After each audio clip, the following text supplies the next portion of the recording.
Assalamualaikum warahmatullahi wabarakatuh. Saudaraku, di setiap sudut dunia, ada jiwa-jiwa yang gelisah mencari kebenaran. 5 pendeta terkenal dari Amerika, hidup dalam kemegahan, kehormatan, dan pujian umatnya. Tapi siapa sangka, dalam kesunyian malam, mereka mulai dihantui oleh mimpi yang sama. Mimpi tentang sosok Yesus yang berkata lembut, "Aku bukan Tuhan, aku hanyalah utusan." Dari mimpi itu, dimulailah perjalanan panjang penuh air mata, kebingungan, dan pencarian. Jangan lupa untuk menekan tombol like, subscribe, dan aktifkan lonceng notifikasimu, agar kamu tidak ketinggalan kisah-kisah nyata penuh hikmah, misteri, dan hidayah dari channel ini. Malam itu langit di Amerika tampak tenang. Di 5 kota berbeda, New York, Texas, California, Florida, dan Ohio, 5 pendeta terkenal sedang tertidur lelap setelah menjalani kebaktian besar. Namun di tengah keheningan malam, sesuatu yang ganjil terjadi. Pastor Jonathan Miller terbangun dengan keringat dingin di wajahnya. Nafasnya tersengal, matanya menatap kosong ke arah salib di dinding kamarnya. Ia baru saja melihat sosok yang ia kenal sepanjang hidupnya, Yesus, namun kali ini berbeda. Dalam mimpi itu, Yesus berdiri di padang pasir yang luas. Berpakaian sederhana, wajahnya teduh tapi penuh kesedihan. "Aku bukan Tuhan," katanya lembut. "Aku hanyalah utusan. Ucapkan kebenaran itu meski seluruh dunia menolakmu." Jonathan tersentak, jantungnya berdetak kencang. Ia memegang salib di dadanya, namun entah kenapa, benda itu terasa dingin dan asing. Di saat yang sama, ribuan kilometer dari sana, Pastor William, Pastor Michael, Pastor Samuel, dan Pastor Luke juga terbangun dengan napas terengah. Mereka mengalami hal yang sama, mimpi yang identik. Sosok Yesus yang mengatakan kalimat serupa dengan nada penuh kasih, tapi juga peringatan. Keesokan paginya, Jonathan duduk di ruang kerjanya, menatap Alkitab yang terbuka di hadapannya. Tangannya gemetar ketika ia membaca ulang Injil Yohanes. Namun kali ini, setiap kalimat terasa seperti pesan yang terpecah, seolah ada yang hilang, ada yang disembunyikan. Sementara itu di kota lain, William menghubungi rekan-rekannya lewat sambungan video. Wajah mereka pucat, suara bergetar. Mereka semua memiliki mimpi yang sama. "Apakah ini kebetulan?" tanya Michael pelan. "Tidak mungkin," jawab Luke lirih. "Tuhan sedang berbicara kepada kita, tapi bukan dengan cara yang kita kenal." Suasana hening. Tak seorang pun berani bicara lagi. Hanya suara jam dinding berdetak, mengisi ruangan yang penuh rasa cemas dan takut. Di lubuk hati mereka yang paling dalam, kelima pendeta itu mulai merasakan sesuatu yang tak bisa mereka tolak. Rasa penasaran akan kebenaran yang selama ini mungkin telah mereka abaikan. Malam itu menjadi awal dari perjalanan panjang. Perjalanan 5 jiwa yang akan mengguncang keyakinan mereka dan membawa mereka menuju cahaya yang tak pernah mereka duga, Islam. Pagi yang mendung menyelimuti kota New York, salju tipis menutupi jalanan, dan di kejauhan lonceng gereja berdentang pelan. Namun di balik dinding tebal gereja tua Street Helena, 5 pendeta terkenal Amerika duduk melingkar dalam ruangan bawah tanah yang hanya diterangi cahaya lilin. Mereka adalah Pastor Jonathan Miller, William Cross, Michael Reed, Samuel Doyle, dan Luke Harrison, nama-nama besar di dunia gereja. Tapi pagi itu, bukan khotbah yang mereka bicarakan, melainkan mimpi yang sama. Mimpi tentang Yesus. Suara Jonathan bergetar ketika membuka pembicaraan. "Saudara-saudara, aku tidak bisa tidur sejak malam itu. Suara itu, wajah itu, aku yakin itu Yesus. Tapi mengapa ia berkata begitu?" Michael menatap salib di tangannya, lalu menjawab dengan nada pelan namun tegas. "Ia berkata hal yang sama kepadaku. Aku bukan Tuhan, aku hanyalah utusan. Aku tak berani menceritakannya pada jemaat. Mereka akan menganggapku gila." Ruangan itu menjadi hening. Hanya suara lilin yang berderak, dan langkah kaki seseorang di atas mereka, penjaga gereja yang lewat. William menggenggam kepalanya frustasi. "Kita semua punya mimpi yang sama di malam yang sama. Itu tidak mungkin kebetulan. Tapi, bagaimana mungkin Yesus bukan Tuhan? Seluruh hidup kita dibangun atas keyakinan itu." Samuel menatap tembok batu dengan pandangan kosong. "Mungkin, selama ini kita hanya mengikuti warisan, bukan kebenaran." Ucapan itu membuat keempatnya menoleh serentak. Kata-kata itu terdengar seperti dosa, tapi juga seperti kunci. Luke yang sedari tadi diam akhirnya membuka suara. "Aku mencoba menenangkan diri tadi malam. Aku membaca ulang Injil Matius, Lukas, Yohanes. Tapi ada hal yang tak bisa aku sembunyikan. Di sana, Yesus selalu menyebut Bapakku, bukan dirinya sendiri. Bahkan dia berdoa kepada Tuhan. Jika dia Tuhan, untuk apa ia berdoa?" Hening panjang, dada mereka berdebar. Jonathan perlahan berdiri, menatap salib kayu tua di dinding. "Kalau mimpi ini benar, kalau Yesus benar-benar bukan Tuhan, maka kebenaran yang kita yakini selama ini mungkin tidak utuh." Michael memejamkan mata, lalu berkata lirih, mungkin ada sesuatu di luar sana, kebenaran yang lebih besar, yang selama ini kita abaikan. William menatap mereka satu persatu. Kebenaran itu harus kita cari, tapi bukan di sini, bukan di Amerika. Kita harus pergi ke tempat di mana suara Yesus itu pertama kali diakui apa adanya sebagai nabi. Jameson menatapnya heran. Maksudmu, kemana? Ke timur, jawab William pelan. Ke tanah yang mereka sebut Indonesia. Lilin di tengah meja bergoyang seolah tersapu angin. Suasana berubah mencekam. 5 pendeta itu tahu keputusan ini akan mengubah hidup mereka selamanya. Di luar, salju masih turun pelan, menutupi gereja tua yang menyimpan rahasia besar. 5 pelayan Tuhan yang mulai meragukan ajaran yang mereka sebarkan sendiri. Malam itu mereka menandatangani surat izin perjalanan. Namun dalam hati, mereka tahu mereka bukan lagi pergi sebagai pendeta, melainkan sebagai pencari kebenaran. Suara mesin pesawat mengaum menembus langit malam. Dari balik jendela kabin, Pastor Jameson Miller menatap bintang-bintang yang tampak seperti cahaya kecil di kegelapan. Di kursi sebelahnya, Pastor William, Michael, Samuel, dan Luke terdiam. Tak ada yang bicara. Masing-masing sibuk dengan pikirannya sendiri antara keyakinan dan ketakutan. Beberapa hari lalu mereka masih berdiri di mimbar, berkhotbah di hadapan ribuan jemaat. Tapi kini, mereka meninggalkan segalanya. Mereka berangkat menuju negeri yang jauh, Indonesia, dengan satu tujuan, mencari arti dari mimpi yang telah mengguncang iman mereka. Begitu pesawat mendarat di Bandara Soekarno-Hatta, udara lembab tropis langsung menyambut. Mereka melihat orang-orang berlalu lalang dengan pakaian sederhana, namun wajahnya tenang. Suara azan dari kejauhan menggema lembut di telinga mereka, membuat hati terasa bergetar tanpa alasan. Suara apa itu? Tanya Michael pelan. William tersenyum samar. Aku rasa, itu panggilan ibadah mereka. Mereka diam. Tak ada yang berani bicara lebih jauh. Tapi di dalam hati masing-masing, ada rasa damai yang aneh seolah. Suara itu menjawab kegelisahan yang mereka bawa dari seberang lautan. 2 hari kemudian mereka melakukan perjalanan ke Yogyakarta. Setelah seorang pemandu lokal berkata bahwa ada seorang ulama tua yang dikenal, bijaksana dan terbuka terhadap tamu non-muslim. Namanya Kiai Abdullah Rahman, seorang guru agama yang tinggal di lereng Merapi. Perjalanan mereka melalui jalan desa penuh sawah hijau dan aroma tanah basah. Saat tiba, mereka disambut dengan senyum ramah dan secangkir teh hangat. Kiai Abdullah duduk di serambi rumah kayunya, wajahnya tenang dan penuh wibawa. Kalian datang dari jauh, katanya lembut. Apa yang membuat 5 pendeta Amerika datang ke desa kecil seperti ini? Jameson menunduk, tangannya gemetar memegang Alkitab yang sudah lusuh.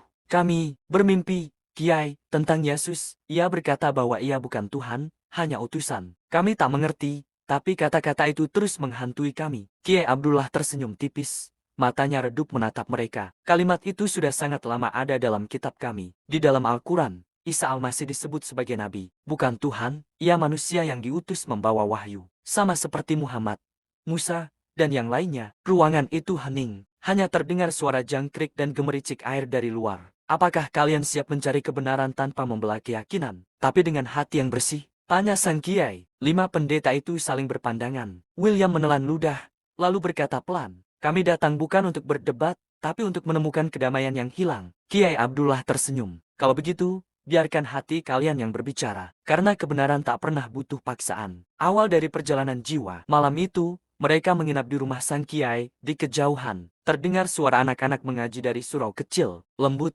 berirama, menenangkan. Samuel menatap ke arah langit dan berbisik. Entah kenapa, suara ini terasa seperti rumah. Mereka tidak tahu, malam itu adalah awal dari perubahan besar.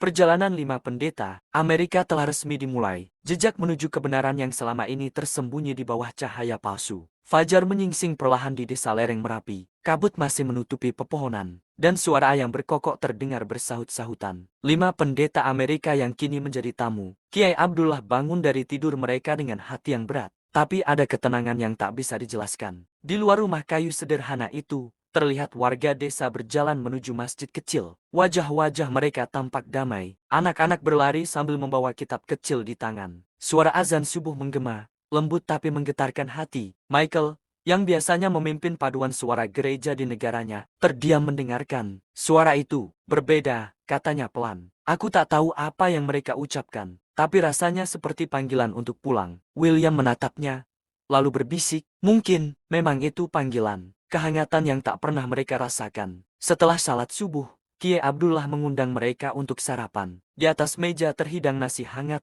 sayur lodeh, dan tempe goreng sederhana. Tidak ada kemewahan, tapi penuh keikhlasan. Kiai, tanya Jameson sambil menatap makanan itu. Mengapa semua orang di sini terlihat bahagia, padahal hidup mereka sederhana, bahkan miskin? Kiai Abdullah tersenyum. Karena kebahagiaan tidak datang dari apa yang dimiliki, tapi dari rasa cukup dalam hati. Islam mengajarkan, dunia ini hanya tempat singgah. Yang abadi adalah akhirat. 5 pendeta itu terdiam. Kata-kata sederhana itu menembus hati mereka. Selama ini mereka hidup dalam kemewahan gereja megah, namun kosong di dalam jiwa. Di sini, mereka menemukan ketenangan dalam kesederhanaan. Pelajaran pertama tentang Islam. Siang itu, Kiai Abdullah membuka pelajaran pertama. Ia tidak menjelekkan agama lain, tidak memaksa mereka masuk Islam. Ia hanya bercerita tentang tauhid, tentang bagaimana Tuhan itu satu, tanpa anak, tanpa sekutu, tanpa rupa. Dalam Al-Quran, katanya lembut, Tuhan berkata, tidak ada sesuatu pun yang serupa dengannya, Ia Maha Esa. Tak bisa dijadikan gambar, patung, atau sosok manusia. Semua nabi hanyalah utusan untuk mengingatkan manusia agar menyembah Tuhan yang satu. Michael menunduk, matanya berkaca-kaca. Jadi, Yesus bukan Tuhan? Bukan, jawab Kiai itu tenang. Dia adalah nabi mulia, utusan Tuhan, yang membawa kasih dan kebenaran. Tapi manusia mengubah pesan itu menjadi pemujaan. Ucapan itu seperti petir di siang bolong. Kelima pendeta itu saling pandang. Ada yang gemetar, ada yang hampir menangis. Tapi di balik semua ketakutan itu, ada rasa lega, seolah mereka baru saja menemukan potongan kebenaran yang hilang. Perubahan hati yang tak terelakkan. Malam harinya, mereka berjalan menyusuri jalan desa. Orang-orang tersenyum ramah. Anak-anak melambaikan tangan. Bahkan seorang kakek tua memanggil mereka untuk duduk minum teh di warung kecil. Luke menatap wajah-wajah itu dan berkata lirih, mereka tidak tahu siapa kita, tapi mereka menyambut kita seperti saudara. Padahal di Amerika, perbedaan agama sering jadi alasan untuk membenci. Jameson mengangguk pelan. Mungkin karena mereka tak hidup dalam kebencian, tapi dalam keyakinan. Malam itu, langit Yogyakarta tampak cerah. Di bawah cahaya bulan, 5 pendeta itu menyadari mereka mulai jatuh cinta pada kedamaian Islam. Meski belum sepenuhnya paham, namun di balik ketenangan itu, mulai muncul rasa takut. Apa yang akan terjadi jika mereka benar-benar meyakini semua ini? Apa yang akan mereka tinggalkan di Amerika? Dan siapa yang akan menganggap mereka pengkhianat? Kebenaran semakin dekat, tapi bayang-bayang kehilangan mulai terasa. Hujan turun perlahan di malam itu. Desa di lereng Merapi tampak sunyi. Hanya suara rintik air dan daun pisang yang bergoyang diterpa angin. Di dalam rumah kayu sederhana milik Kiai Abdullah, 5 pendeta Amerika duduk melingkar di depan sebuah kitab tebal berwarna hijau tua. Itulah pertama kalinya mereka melihat Al-Quran secara langsung. Kiai Abdullah membuka halaman pertama, lalu berkata dengan suara lembut namun berwibawa, kitab ini bukan untuk dibaca dengan mata, tapi dengan hati. Siapapun yang mencari kebenaran dengan tulus, akan menemukan cahaya di dalamnya. Ayat yang menggetarkan jiwa. Jameson memegang kitab itu dengan tangan gemetar. Ia menatap huruf-huruf Arab yang asing, tapi Kiai Abdullah memberikan terjemahannya dalam bahasa Inggris. Katakanlah, Dialah Allah yang Maha Esa, Allah tempat bergantung segala sesuatu. Dia tidak beranak dan tidak pula diperanakan, dan tidak ada sesuatu pun yang setara dengannya. KS, Al-Ikhlas 112, 1-4. Suasana mendadak hening. Air mata Jameson menetes tanpa ia sadari. Ini sangat jelas, katanya dengan suara bergetar. Tak ada kebingungan, tak ada penafsiran rumit. Tuhan hanyalah satu, bukan 3, bukan perantara, bukan sosok manusia. Michael yang duduk di sebelahnya mulai menutup wajah dengan kedua tangannya. Tangisnya pecah. Selama ini, aku mengajarkan orang untuk mencintai Yesus sebagai Tuhan, tapi ayat ini, seolah Yesus sendiri yang menegurku. Yesus dalam Al-Quran. Kiai Abdullah lalu membuka lembar lain dan menunjukkan ayat tentang Isa Al-Masih. Ia membaca terjemahannya perlahan. Ingatlah ketika malaikat berkata, wahai Maryam, sesungguhnya Allah menggembirakanmu dengan kalimat daripadanya. Namanya Al-Masih Isa putra Maryam, seorang yang terkemuka di dunia dan di akhirat, dan termasuk orang-orang yang didekatkan kepada Allah. QS, Ali Imran 3:45.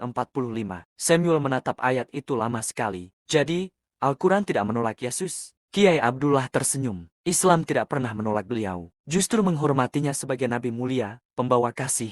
Tapi manusia yang kemudian menuhankannya. Hening. Hanya suara hujan di luar dan isak tangis yang pelan. Luke menatap api lampu minyak yang bergetar lembut. Kami telah salah selama ini. Bukan karena kebencian, tapi karena warisan yang kami anggap suci. William memegang dada kirinya.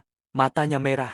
Kalimat dalam mimpi itu, aku hanyalah utusan. Kini aku mengerti, itu bukan sekadar mimpi, tapi panggilan dari langit. malam yang mengubah segalanya. Ketika jam menunjukkan hampir tengah malam, 5 pendeta itu masih duduk di tempat yang sama. Tak ada yang berbicara, hanya keheningan yang syarat makna. Di depan mereka, Al-Quran tetap terbuka di halaman tentang Isa Al-Masih. Malam itu, tak ada debat, tak ada logika, tak ada pertanyaan. Yang ada hanyalah air mata dan getaran hati yang belum pernah mereka rasakan sebelumnya. Jonathan berbisik dengan suara serak. Aku tak tahu apa yang akan terjadi setelah ini. Tapi aku tahu satu hal, kebenaran tidak lagi terasa jauh. Dan malam itu, di bawah hujan yang lembut dan suara jangkrik di luar jendela, 5 pendeta Amerika menundukkan kepala mereka. Untuk pertama kalinya bukan kepada salib, tapi kepada Tuhan yang esa yang mulai mereka kenal dalam cahaya Al-Quran. Malam itu langit Yogyakarta berwarna kelabu. Hujan baru saja berhenti, dan udara terasa sejuk serta lembab. Kiai Abdullah mengajak ke-5 pendeta itu untuk beristirahat di sebuah masjid tua di pinggir desa, tempat yang diyakini memiliki sejarah panjang sejak masa para wali. Masjid itu sederhana,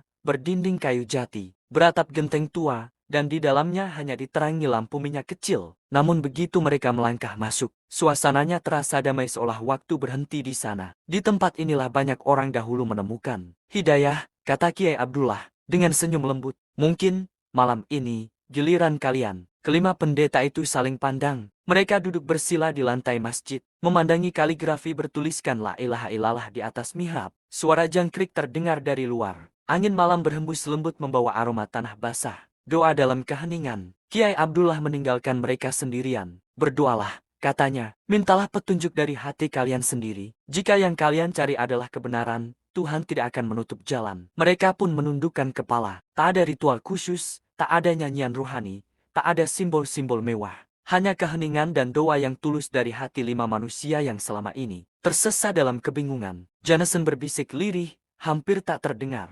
Tuhan yang sejati, siapapun engkau, tunjukkan aku jalan menujumu. Michael meneteskan air mata. Samuel memejamkan mata sambil menahan gemetar. Luke dan William hanya diam, tapi dada mereka bergetar hebat. Mimpi yang sama, untuk terakhir kalinya. Entah kapan mereka tertidur, tapi di tengah malam itu, masjid tua seolah dipenuhi cahaya lembut yang tak berasal dari lampu minyak. Dalam mimpi mereka, Yesus muncul kembali. Namun kali ini bukan di padang pasir seperti sebelumnya, melainkan di dalam masjid itu sendiri, tempat yang sedang mereka tempati. Ia mengenakan jubah putih sederhana, wajahnya bercahaya lembut, tanpa mahkota, tanpa salib. Di belakangnya, cahaya keemasan berkilau tenang. Kalian telah menempuh perjalanan panjang, kata Yesus dengan suara penuh kasih. Aku tidak Tuhan, aku hanyalah hamba yang diutus membawa firman-Nya. Kini, jalan kalian telah sampai pada kebenaran. Ikutilah cahaya itu, karena di sanalah kedamaian berada. Jonathan mencoba bicara, tapi suaranya tak keluar. Air matanya mengalir deras. Apakah ini benar,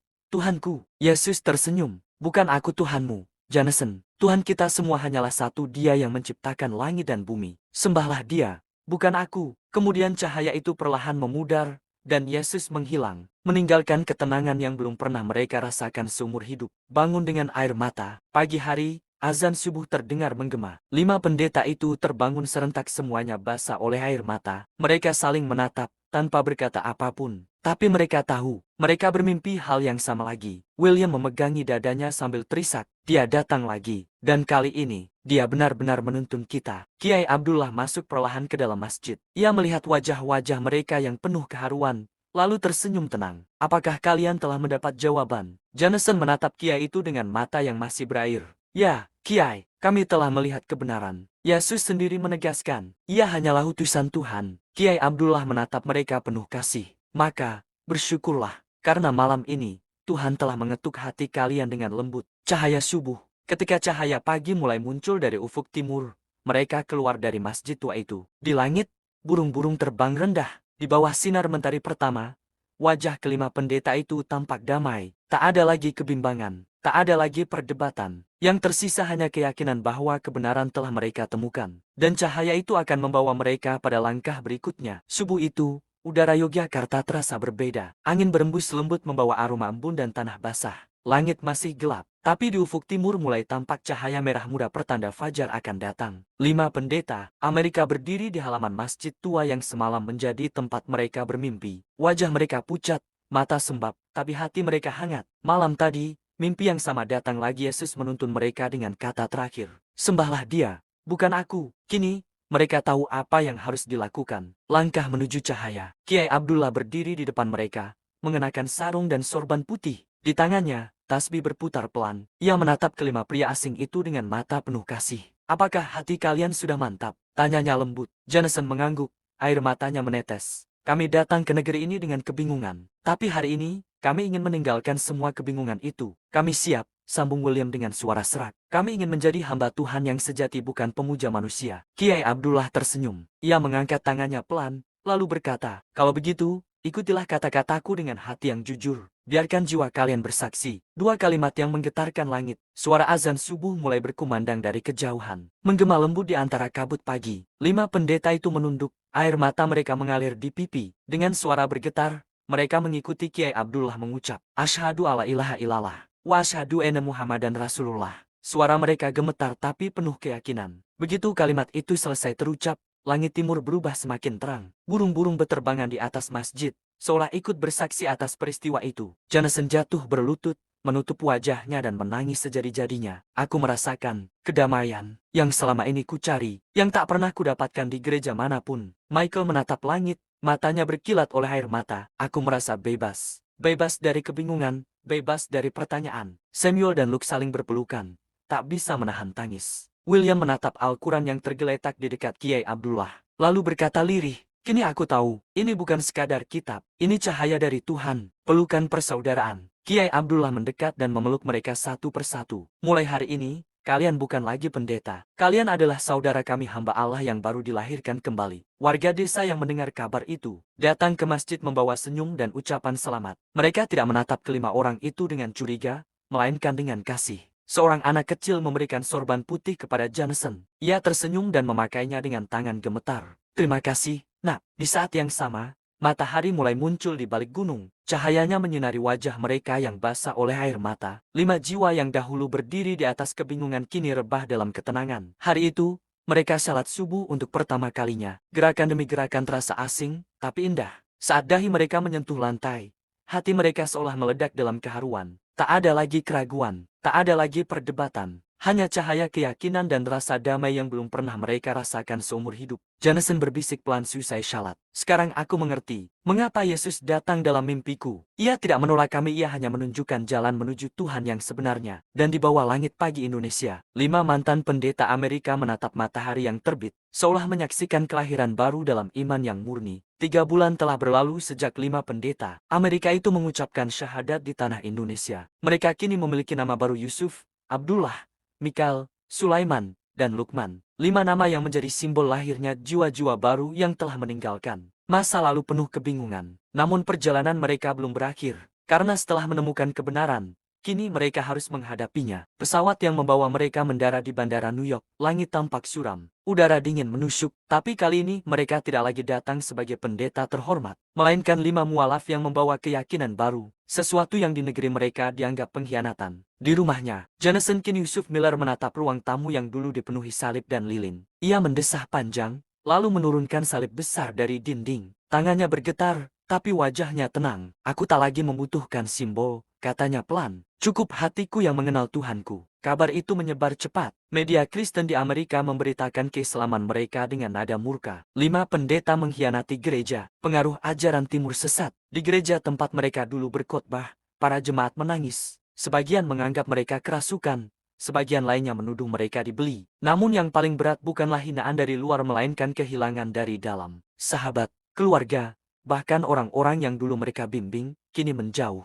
Suatu malam, William Kinney, Abdullah Cross didatangi seorang pendeta tua yang dulu menjadi mentornya. Kau telah mencoreng nama Kristus, katanya dengan suara dingin. Mengapa kau berpaling dari Tuhan? Abdullah menatapnya dengan mata berkaca. Aku tidak berpaling dari Tuhan, justru untuk pertama kalinya, aku mengenalnya dengan sebenar-benarnya. Pendeta tua itu pergi dengan marah, meninggalkan Abdullah sendirian di depan gereja yang dulu ia pimpin. Meski dibenci, mereka tidak menyerah. Setiap minggu mereka berkumpul di ruang bawah tanah rumah Jonathan. Di sana mereka saling menguatkan, membaca Al-Quran, dan berdiskusi tentang tauhid. Sampai suatu hari, seorang pemuda dari jemaat lama datang dengan air mata di mata. Aku membaca kisah kalian, katanya. Aku juga mulai bermimpi. Yesus berkata padaku, ikuti kebenaran, bukan manusia. Mereka menatap satu sama lain. Kiai Abdullah pernah berkata, kebenaran tidak bisa dibungkam, hanya bisa ditunda. Dan malam itu, mereka menyadari kebenaran mulai menyebar di tempat yang paling tidak mereka sangka. Tahun-tahun berlalu, mereka tak lagi dikenal sebagai pendeta besar. Beberapa hidup sederhana, mengajar anak-anak Muslim di komunitas kecil. Jonathan Yusuf menulis sebuah buku berjudul The Truth Is So in My Dream, yang kemudian diam-diam dibaca oleh ribuan orang di seluruh dunia. Dalam bukunya ia menulis, "Aku kehilangan pangkat, harta, dan nama besar. Tapi aku menemukan sesuatu yang jauh lebih berharga, kedamaian dalam menyembah Tuhan yang satu." Suatu malam, 5 sahabat itu kembali berkumpul untuk salat berjamaah. Seusai salam, mereka duduk diam, menikmati ketenangan. Lalu Yusuf tersenyum, matanya menerawang. "Tadi aku bermimpi lagi," katanya pelan. "Yesus datang padaku, tapi kali ini ia tidak berkata apa-apa. Ia hanya tersenyum dan menghilang ke arah cahaya. Tak ada yang bicara. Air mata mengalir di pipi mereka semua. Mereka tahu, misi itu telah selesai, meski dunia menolak mereka. 5 mantan pendeta itu hidup dalam kedamaian hingga akhir hayat. Kisah mereka menjadi rahasia yang dibisikkan dari satu hati ke hati lain. Kisah tentang kebenaran yang tak bisa disembunyikan. Karena ia datang bukan dari manusia, tapi dari Tuhan sendiri. Dan di langit timur, tempat mereka pertama kali menemukan cahaya itu, azan masih menggema, mengabarkan kepada dunia bahwa hidayah akan selalu menemukan mereka yang mencarinya dengan hati yang tulus.